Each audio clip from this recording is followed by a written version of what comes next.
Welcome back, everybody. This is the Me, Myself, and I playthrough of Unconditional Surrender, the main event scenario. The game is published by GMT Games and was designed by Salvatore Vasta. We are about to embark on May 1942. We will begin with weather die rolls. Why does that card we switch? So in May-June, it's a 50-50 chance for fair in the cold zone. Little better chance for fair in the mild zone and the warm zone as well. So we will begin by rolling for the cold zone, and we rolled a 6. A 6 means it's poor weather in the cold zone, so no sunny skies for the Germans yet. The warm zone, mild zone, is a 4, and a 1 through 4 in the mild zone is fair weather, so it stays fair. And then in the warm zone, same thing as the mild zone. 1 through 4 is fair. They roll 4, so it's fair weather in May. Now, remember, in the alternate weather rules, that means that in June of 1942, there's only 2 choices for each one of these weather zones. So in June of 1942, we know what the weather is going to be. It will have to be fair in the east, in the cold zone, and it will have to be poor in the other 2 zones because they're fair this turn. June cannot have the same weather as it had in May. Same thing for April, can't have the same weather as in March, and October can't have the same weather, or November can't have the same weather it had in October. This prevents something like a 8-month clear spell if you can roll lots of 1s, which can spell the doom for either side that ever has to face that many fair turns in a row. I kind of like this weather. Makes it a little bit more predictable. That could be a drawback because it's like, okay, well, we know it's going to be clear in June, so we prep knowing that the skies are going to clear in June, not knowing if we could take a chance and hope for poor weather. It's a trade-off. It guarantees that you don't have a game-busting set of die rolls that weather just determines who wins by somebody rolling 5 or 6 fair weather turns in a row. So I kind of like it. Axis isn't declaring war. No one else is ready to. Economy phase. I've already pretty much done the economy phase. Just give you a quick look. The British are up to 20. Russians are up to 24 because of the British got a factory loss back last turn. The Russians added a Urals last turn. Germans are still at 28. They are going to give an extra one to Hungary. So they're going to start off at 27 since it's poor weather. And they're going to give... That's all they're going to do. There's a Hungarian garrison unit that I keep forgetting to move. So if I forget this turn, fair warning, I'm going to retcon it in between turns. I get tired of giving myself this production point and never doing it. Also, I don't know if anyone noticed earlier, but when I was looking at checking National Will to make sure I hadn't messed anything up there, the German National Wills marker was missing. The National Wills 1 marker was missing. When I added up what they should be at, it should have been at 63, and I remember that I lost that infantry unit in my initial invasion of Russia, so I'm at 62. I'm going to have to maybe flip back through my saved games and figure out where I lost that Wills marker, but that happens sometimes in Vassal. Little marker things like that just kind of go missing, and you're like, what did I do? Because you accidentally did something that you didn't even realize. Okay, we're to strategic warfare. The Russians are at +2. The Germans are at +1. The Russians have to make a decision. The Germans don't have any of their subs yet, so they're waiting for them patiently to come back. Both the Russians have a partisans marker, and the UK has an ultra marker. Now, they could both use those in combat situations. Russians could place a partisans marker on a German unit, and it would be -2 for the entire phase. The British could use the ultra for an extra +1 on an attack. When I look at the turn track, I realize that the Germans next turn will get one of these economic reforms, which means their factory count's going to go up 1. They're already getting 28 production points. I really don't want to see them get 30 if I can help it. So I'm going to try and take them down 2 factories. This is a concentrated strategic warfare sort of blitz on the Germans. So the Russians are going to play their partisans marker on their thing, so the German die roll will be halved. The Germans roll a 6, plus 1 is a 7, halved to 3.5 rounds up to 4. So the Germans have a 4. The Russians are plus 2, and they rolled a 3. So that went a whole lot of nowhere. Combat results table, in case you're interested, 4 to a 3 is a diamond. So at least the Russians didn't lose a factory out of that, but oh my god. They went and used the partisans marker, and it didn't seem to do anything. And this is the roll for their partisans marker. 4 turns before they'll see it again. 1, 2, 3, 4, September. Okay, well, we tried. The British are going to try just to hold them in place as well.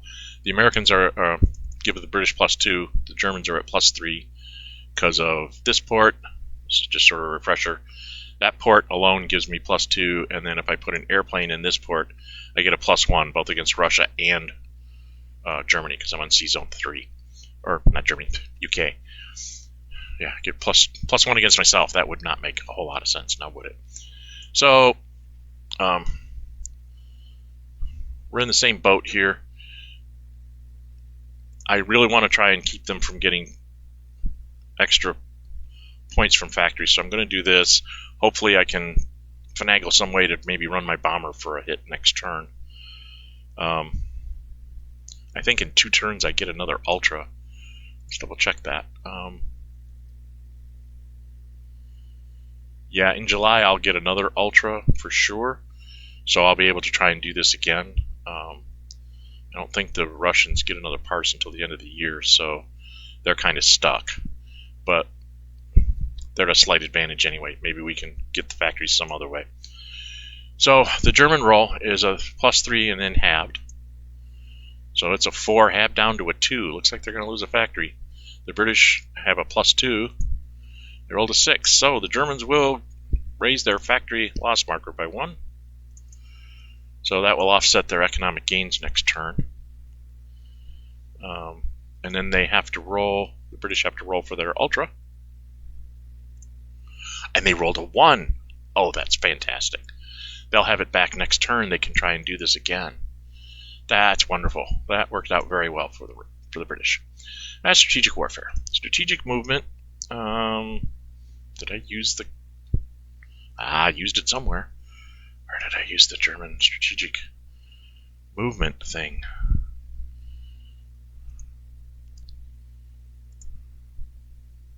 I don't know where I used it.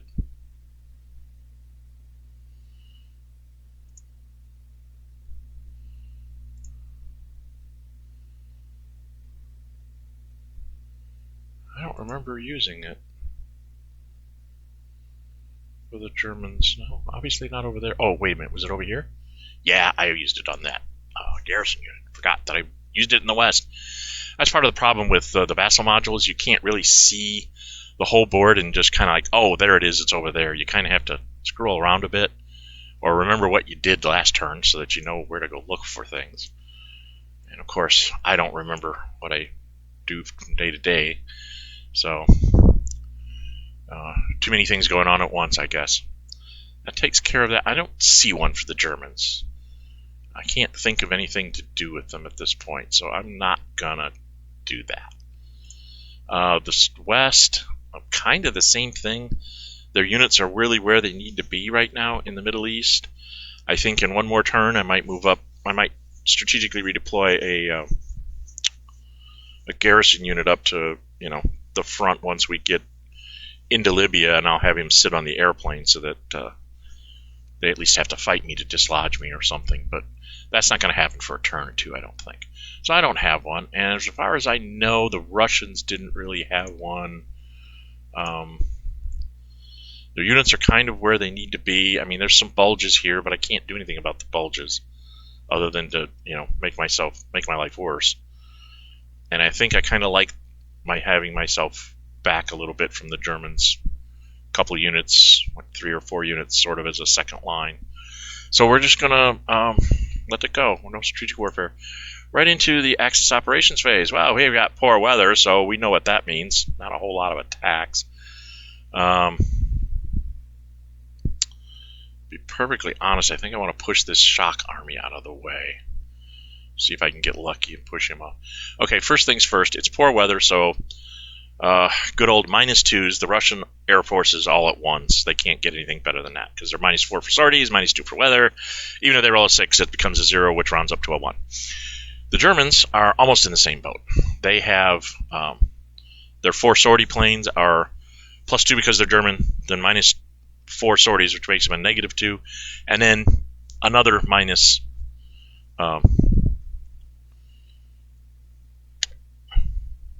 2 for the weather, so they end up at a net of -4. Best they can roll is a 2. So 2s to 1s are all diamonds, so it's kind of a straightforward thing here. Now, the -3 sorties are a little different. They have +2 because they're German, then -3 for sorties puts them at a -1, and the weather puts them at a -3. So if I can roll a 6 on them, I actually get a 2 for 1 split. So I'm going to do the 3 sortie ones first to see if I get lucky. Okay? So this 3 sortie in 2245 will go against the Reserve Air Force, or whatever, however you pronounce that city name. So they're at -3, and the Russians are at ridiculous -6. So we just have to see if the Germans roll a 6. They rolled a 2, so that didn't work. So that will become basically a 2 sortie exchange. The guy in Belaluki will do a 2 sortie exchange for the guy in Bologoya. Come on, Sal, why couldn't you give me things I can pronounce? Or at least put a pronunciation guide in the manual. Okay. I'm just going to do this guy in the center. 2 for him to the guy back there behind the Volga, or what is that? What is he behind? The Don. Excuse me. He's behind the Don. That's not the Don back there. Is it? Oh, yeah, I guess it is. That's right. It turns in front of Stalingrad. I forgot about that. The Volga is back further than that. Okay. All right. Doing map lessons here in the middle of my playthrough. I should pay attention. So we're back to the same thing. If I can roll a 6, I get a 2 for 1 split here, which puts me further ahead of the sorties. That's the whole point of doing this. So let's see if I can roll a 6. Getting close. Rolled a 5. So this is also a 2 sortie for 2 sortie.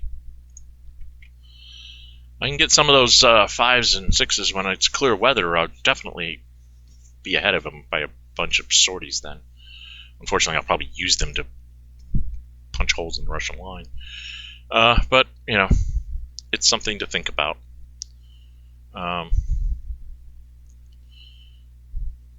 So that's the first thing you have to do as the Germans, is kind of like play with the airplanes.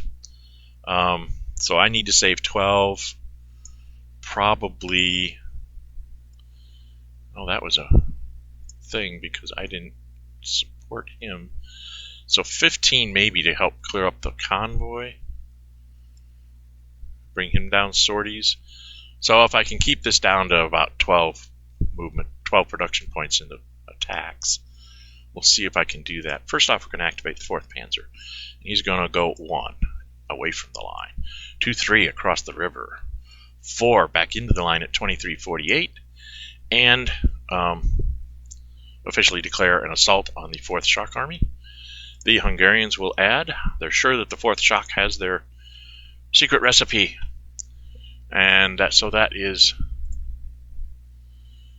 3 from the Germans, 2 for the armor, and 1 for the infantry, and 1 from the Hungarians. And before I go, I'm not going to resolve this yet. Before I go, I just remembered I have Hungarian build point. I'm going to go down here. I'm going to move this stinking Hungarian. I have an extra Hungarian garrison unit that I can use sort of as a stopgap kind of thing. It's a horrible unit when you think about it. But 1, 2, 3, 4, 5, 6, 7, 8, and he's now officially in Russia. I still have a unit in Hungary, so I'm fulfilling my home defense. He sits in Budapest. But I wanted to try and I've been giving points to the Hungarians, and they should have been moving all along. Because I want to put them someplace like underneath the aircraft so the Russians at least have to fight me. You know, kind of base garrison type things, stuff like that. And I I keep forgetting to move them up, and so now I remembered. So that's the other Hungarian build point. Now back to the battle. So we start off as not that bad. 2 for German. It's poor weather, so I get +1 because I'm armor. I have +1 because my buddies, the Hungarians. And I have +1 because my German buddy, the 4th, I think it is.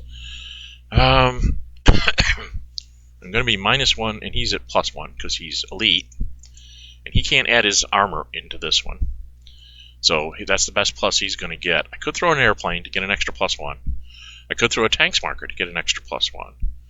I'm going to have to lose 1 for weather, and then I need to check the turn track. Well, the Germans will get back one of their ground supports next turn. That's interesting. So, things that make you go, 1,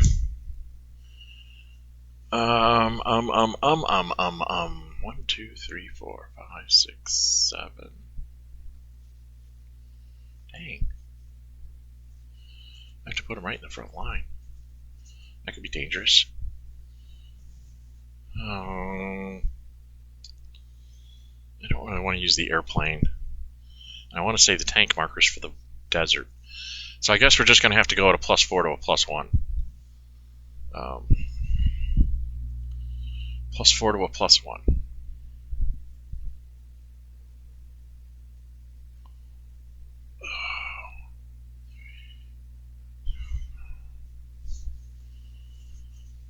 Yeah, I guess so. +3 to a +1.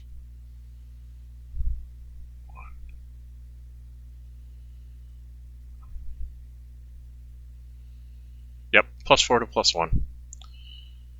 Here we go. Germans roll a 1. +4 is a 5. Not good. The Russians roll a 6. +1 is a 7. 5 to a 7 is a diamond. So I did not push the 4th shock army away. Boo.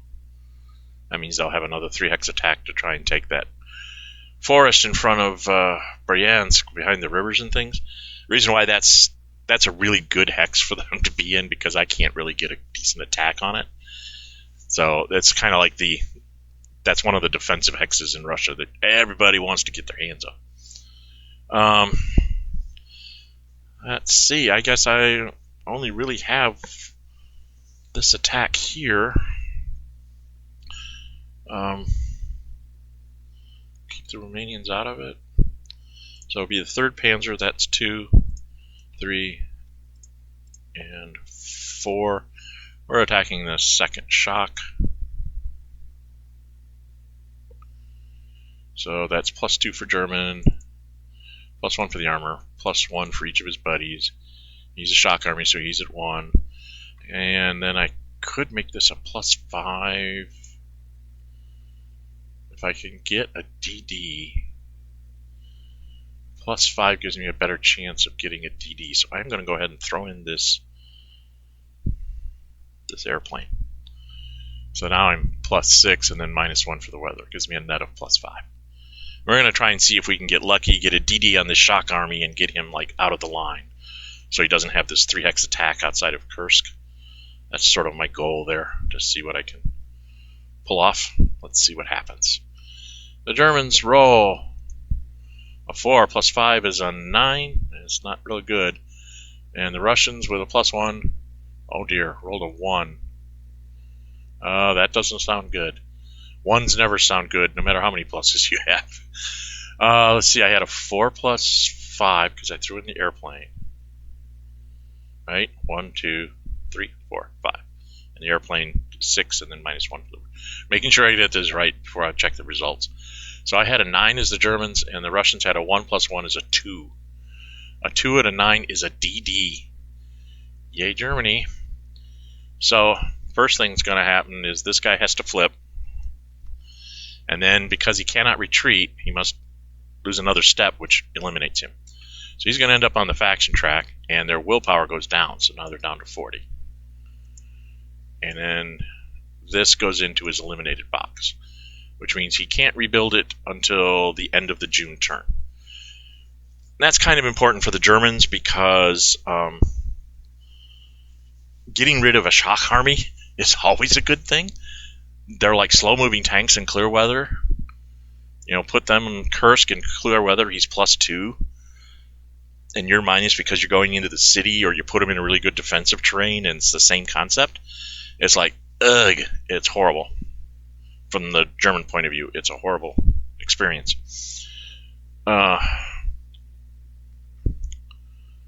I use them aggressively, so I tend to, every once in a while this happens to you when you use stuff aggressively. And that was 1, 2, 3, 4. I should have 4, 5, 6. I should be down 7 from 27. I don't think I am. 9. I should be at 20. Which means I actually have 5 points left I can use to do something. Well, we've been getting lucky, kind of, sort of, maybe here. So why don't we try a 3-hex attack here? Or I could go 1, 2, 3, and 4, and be 3, 2. But he can add tanks to these. He's going to add tanks in the offensive. The question is, should I attack here, the 3rd, which has ridiculously good terrain? Or should I move like the 8th? Go 1, 2, 3, 4, 5, 6. He could attack. He could attack. And then take the 11th and go like 1, 2, 3, 4, 5. To keep him from getting a 3-hex attack on the 14th. Yeah, I think I'm going to do that. So I'm going to spend 3 movement points ultimately. He's going to assault this guy. I'm just going to highlight the assault hex because we're going to resolve it right away. Well, maybe I'm going to highlight the assault hex if I can get my fingers to work. And in the 8th, or what is that? That's the 6th, I'm sorry. I'm going to zoom in. I can't see. Right. This is the 6th army. He goes 1, get out of the line. Then 2, 3 across the river and declares an assault also on the 23rd. And in the 11th is my other one. He goes 1, 2 into the swamp, 3, 4, 5. And that should be 3 more off the national tracks. If I can find the national track. Here I am. 1, 2, 3. That's 17.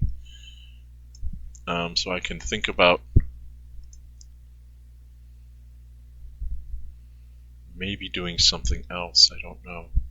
I don't see any other really decent attacks for 2 points.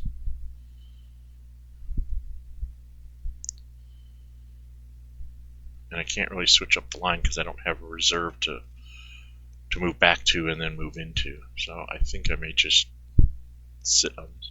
Oh, I know what I do. I'll move this guy from Viborg up to here. Try and tempt the Russians to attack me at low supply. They won't, but hey. So that'll be my other move. I'll use a production point to do this. 1, 2. He'll stay at low supply. He has 4 movement points. He can do that. And the Finns will spend 1 to put their garrison unit into Viborg. So let's go do that. I don't move Finns very often, so there, I moved Finns. And I spent another movement point for the Germans. Production point, I should say. And let's go ahead and resolve this attack here. I am going to throw in the airplane this time to kind of counteract the weather. So I start off as +2 for German.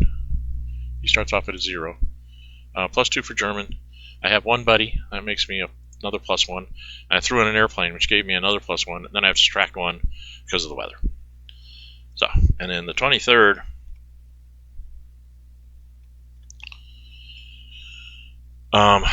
When we went to combat commitment, the Germans would have committed, the Russians would have committed. Germans throw in an airplane. Russians throw in their tank. Because Germans had to commit first, so the Russians throw in a tank. The Germans could throw in a tank here, but I think I really want to save the tank to use with the Africa army when the British attack, so I can stymie at least one of their attacks, because it'd be +5 to +4. Or I could put it here to try and punch a hole in the line here in Russia. I would end up, if I get a retreat on him, I end up with the same thing I had before with the 4th Shock Army kind of surrounded. So the Russians would have to try and do something to push themselves out of that situation. Yeah, boy, howdy. I'm going to save it for the desert. I've got clear weather next turn. I can correct issues at that point.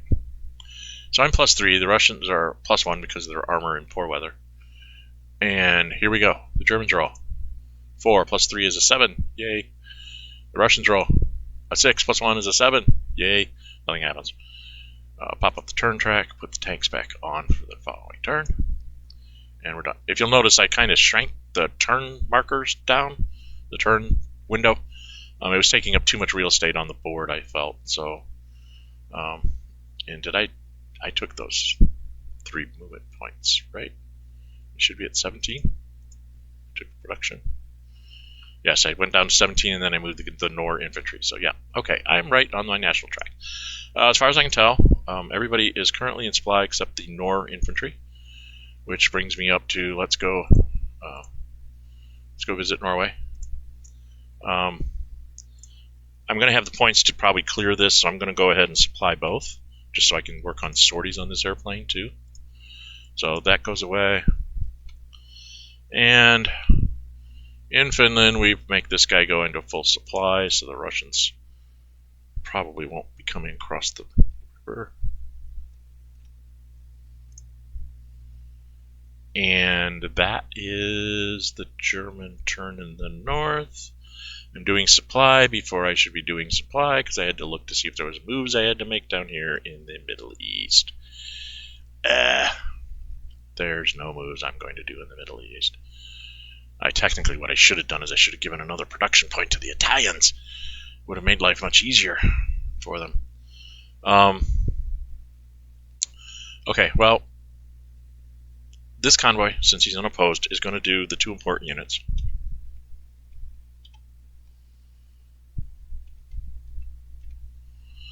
And in this convoy and thing, we'll try to run a supply for the El Al-Gehelia, the guy who's guarding here in the swamp in the city, at the choke point, so to speak. Well, it is clear weather down here in the Med, so I think that's what the British were all about, right? Let's go get them. Run up their sorties. The Italians would be at -2 for defense, and the British would be at +2, so that's probably the best they're going to, that's a pretty good split. So they're going to go ahead and intercept this more to do sorties than anything else, because I don't think they're going to intercept every time. So the first die roll is the British roll +2. A 2 + 2 is a 4. That's a horrible die roll, Britain. And then the Italians roll at -2. 6 -2 is a 4. 4 to a 4 means we each take 1 sortie. And the convoy gets through, so it takes a sortie, and I can almost say I'm done. Gee, do I want to supply another unit?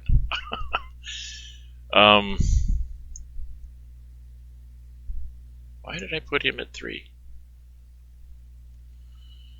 I had him go ahead and supply these 2 units. I really should have waited and had Benghazi supply them as much as possible, but I didn't.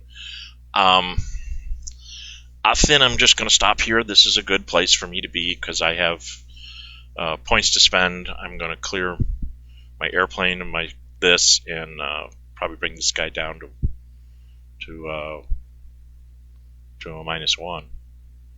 So yeah, I'm done with the Italians for supply, and that's the Axis operations phase. As is my wont, I will make a quick stop and check the time. I'm pretty sure this is going to be split. You know what? I think I'm just going to go ahead and split it here. I'm not even going to check. I'm just going to assume that I took enough time. So that was May of 1942. Dude, the clouds will not rise over Russia. It's still raining there. But, hey, sooner or later the sun will come out, and when we'll have a big, nasty 1942 offensive, and see if the Germans can get even close to collapsing the Russians. I don't think so, but we'll see. Depends on my die rolls. So we are done with